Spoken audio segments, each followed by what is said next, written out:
Alam niyo po, eto panay-panlilin lang yung ginagawa nitong tao na 'to, eh.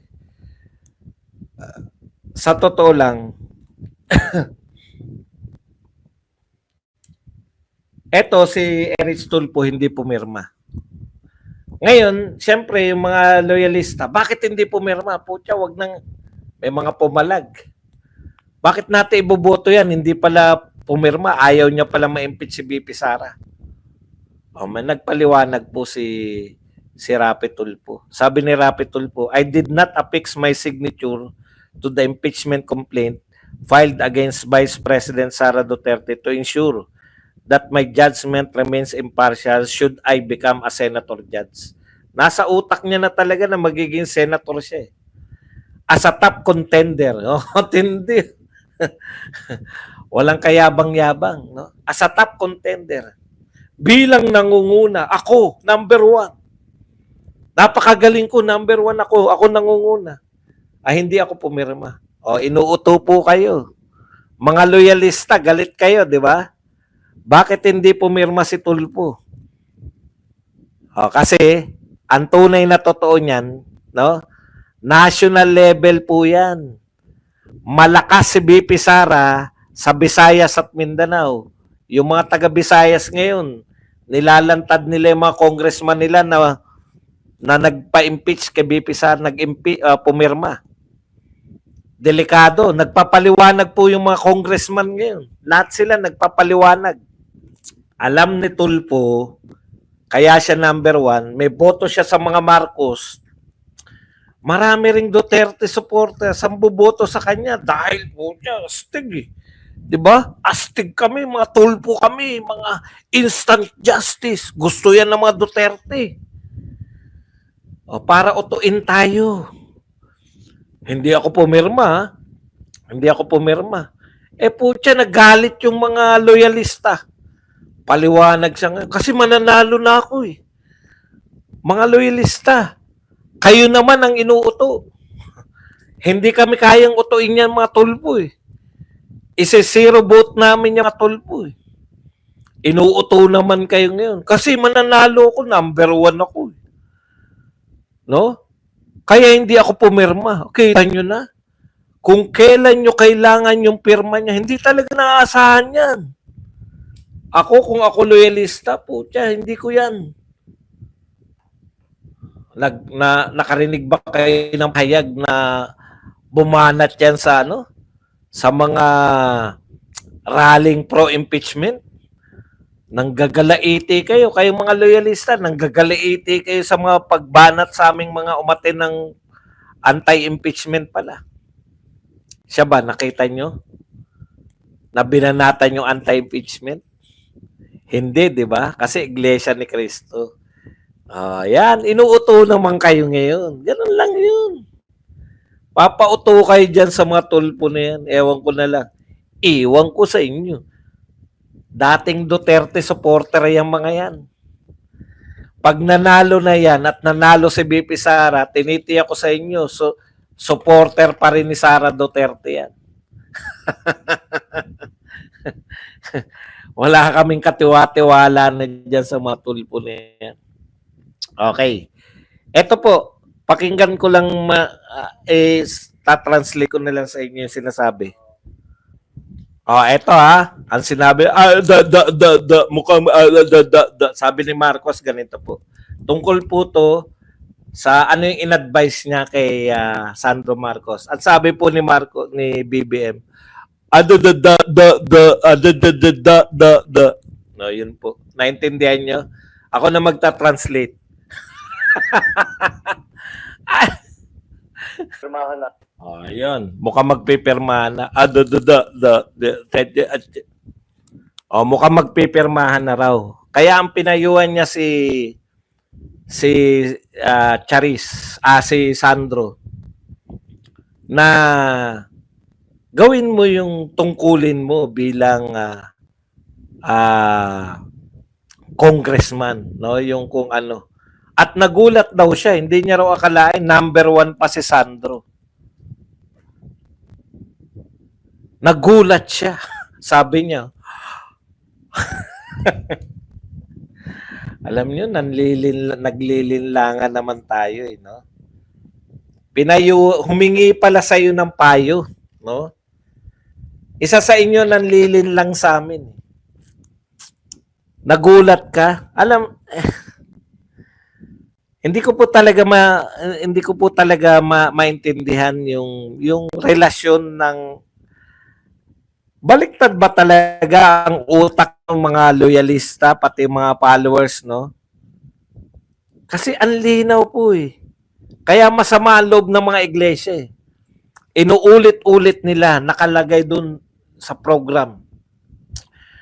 Kaya tayo nagkakatipon dahil tumalima tayo sa panawagan ng Pangulo na wag nang ituloy yung impeachment dahil magkakawatak-watak lang. Milyon yung tumalima sa'yo, pero yung mga followers mo, galit sa milyon. Bakit sila anti-impeachment? Ang mga followers ni BBM, pro-impeachment. Ang kanyang anak, pro-impeachment. Ang kanyang pinsan, pro-impeachment. Lahat pro-impeachment. Pero ang sinasabi niya, anti-impeachment siya. Dalawa lang yan. Sanay na sila na hindi pakinggan itong kanilang padre de pamilya. Sanay na rin yung mga follower na baliktad ang kahulugan ng mga sinasabi ni BBM. Thank you very much. Ayaw pa basa. $1999. Maraming salamat. Nagkaunawaan na po, tayo lang po pala hindi nakakaunawa. Pag sinabi pala ni BBM na anti-ICC siya at lahat ng tao niya ay pro-ICC, pro-ICC sila. Pag sinabi palang anti-impeachment, tapos lahat ng kamag-anak incorporated, pati mga tauhan niya, ay pro-impeachment. Pro-impeachment. Tayo lang talaga nalilito eh. Yung mga taong walang palabra de honor, hindi sila nalilito. Tayo pong naniniwala sa mga sinasabi. Ginagalang natin yung salita ng ating leader. Hindi talaga natin maunawaan kung anong uri sila meron. Ampipolis, Sokso. Thank you very much. Kuya, pakipatuloy lang ang pagsampal ng mga coups sa gobyerno. Long live Badong. Maraming salamat. Ampipolis XOXO. Yan. Ha? Yari kayo kay ano? Yari ka kay Crazy Brooks. Nagpa-flood yata eh.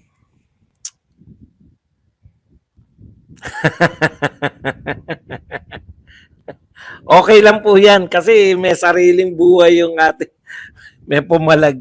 Marami daw nagko-comment, wala raw sa topic. Okay lang yan. Malaya kayo lahat.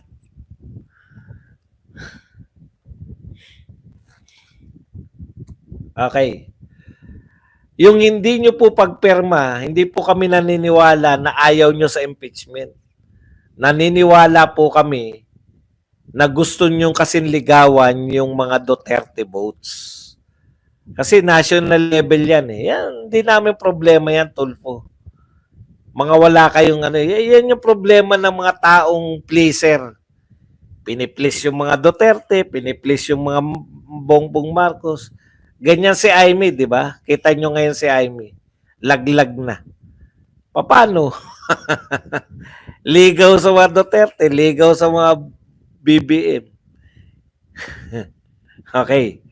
Ito po, 39 out of 61 Mindanao lawmakers back VP Sara Duterte impeachment.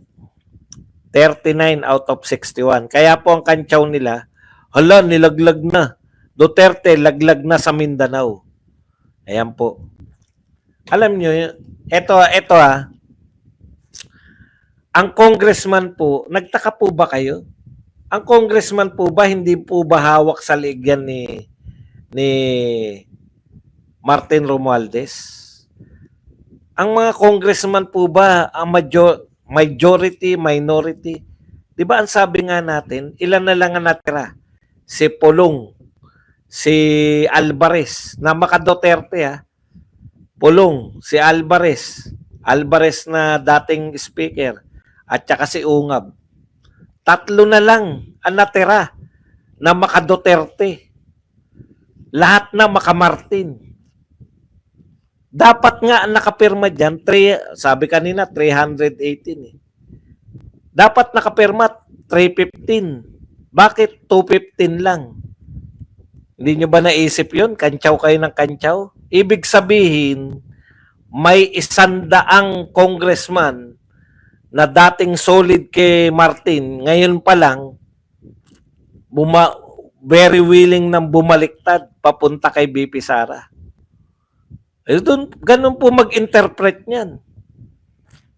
Yung sinasabi niyong 39 out of 61 na congressman ay kay bumaliktad na taga Mindanao ay pumirma sa impeachment.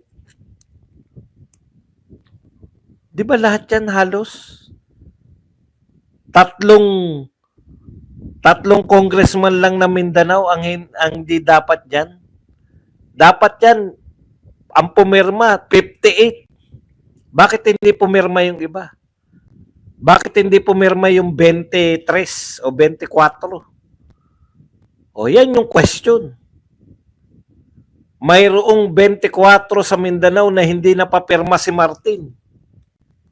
Yun yung mga nakakatakot. O eto pa ngayon. Lahat yung mga pumirma na yan, nagpapaliwanag ngayon yung mga taga Mindanao. Bakit sila pumirma? Yung mga taga Cebu, Visayas, bakit sila pumirma para impeach si BP Sara? Sila nagpapaliwanag ngayon sa kanilang mga constituents dahil galit ang mga constituents nila. Paalala ko lang po, ang mga botante po ay hindi congressman, kung hindi tao. Hindi po obra na magkaiba po yung boto ng tao sa boto ng congressman. Matagal na pong alam natin na 3 na lang ang kakampi ng mga Duterteng congressman.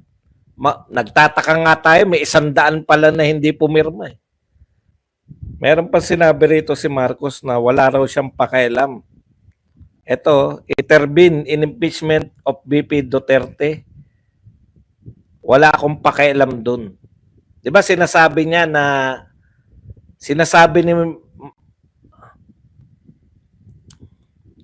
nothing comes to pass in the House without the President or without Malacanang blessing. Well, you give me too much credit.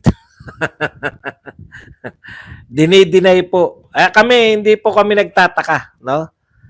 Bilang presidente, wala pong may gusto na halimbawa yan. Siya po presidente siya ng Pilipinas eh. Ayaw niya po na impeachment dahil babagsak po yung ekonomiya natin yan. Maniwala kayo sa akin. Pag nagsimula na po yan, kung may natitira pa rito na foreign investors, tatanggalin na nila pera nila dito. Bakit? Puta, delikado na to. Malakas yan Duterte, tapos nag-aaway yung Duterte at Marcos. Kunin na natin pera natin. Lalo po tayong walang ma-attract na foreign investors dito. Magulo po yan. Kung wala pang impeachment, malalaking rally na nakikita ng mga tao, mga dayuhan nakikita nila, bakit panay rally? Correct. Kaya wala pong pangulo na may gusto na may impeachment sa panahon nila. Lalo nang impeach mo, Vice President. At hindi po simpleng Vice President si BP Sara. Si BP Sara po ang pinakamalaking boto sa buong kasaysayan ng Pilipinas. 32 million yan. Thank you very much, Willin Arcadio sa 49.99. Nakaping tayo ngayon. Pucha, grabe. Tuwan-tuwa ako. Hindi ko napigilan. Likes naman. Mag-likes po tayo, mga kapatid. Nakakalimutan natin mag-likes. Congressman Reyda Robes pumirma din. Pumirma rin pero wala akong sasabihin na masama sa kanya. Personal kasi malaki na itulong niya nung ako po ay Kaya hindi po personalan to. Lahatan pwede. Hindi natin siya pe-personalin. Malaki utang na loob ka dyan nung ako ay nasa gobyerno pa. Ganun po yung utang na loob. Di po ba?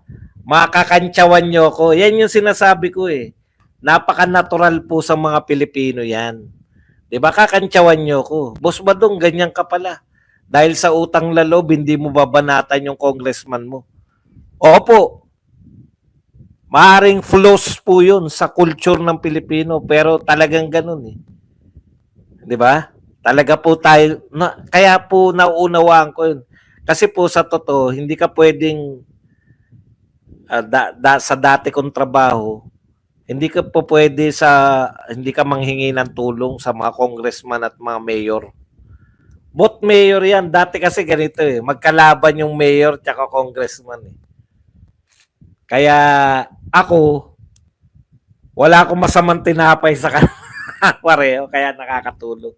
Yun yung hinahanap natin, di ba? Yun po yung hinahanap natin na kayo, mga Marcos, hindi kayo marunong tumanaw ng utang na loob sa mga Duterte. Yun po yun. Doon tayo nagka-leche-leche.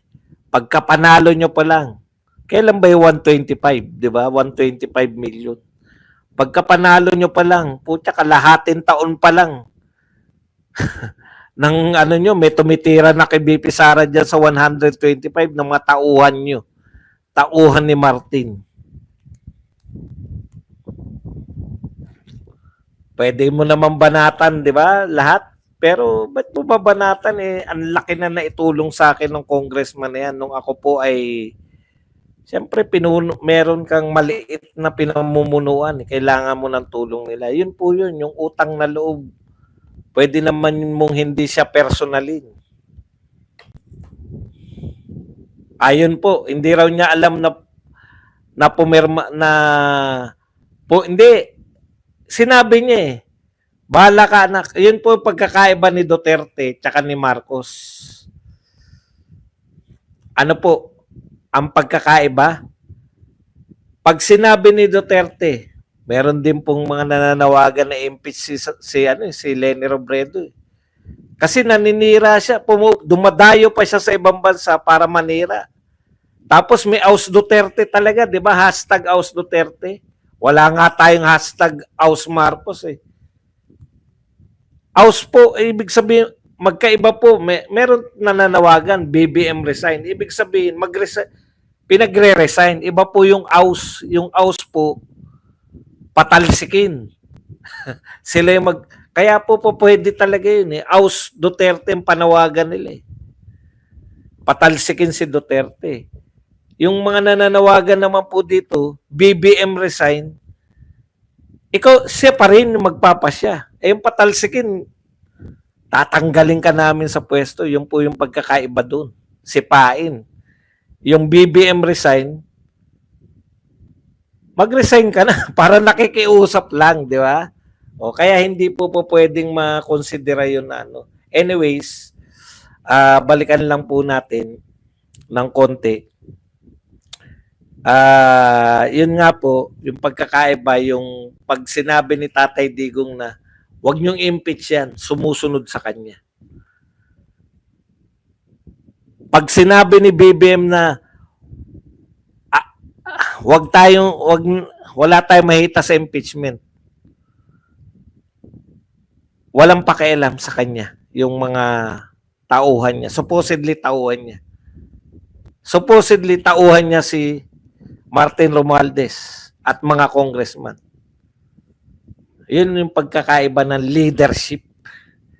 Kung sarili mong anak hindi ka sinusunod at normal lang, walang pumapalag, di ba? Sa atin, natitigasan na tayo ng ulo kay BP Sara eh.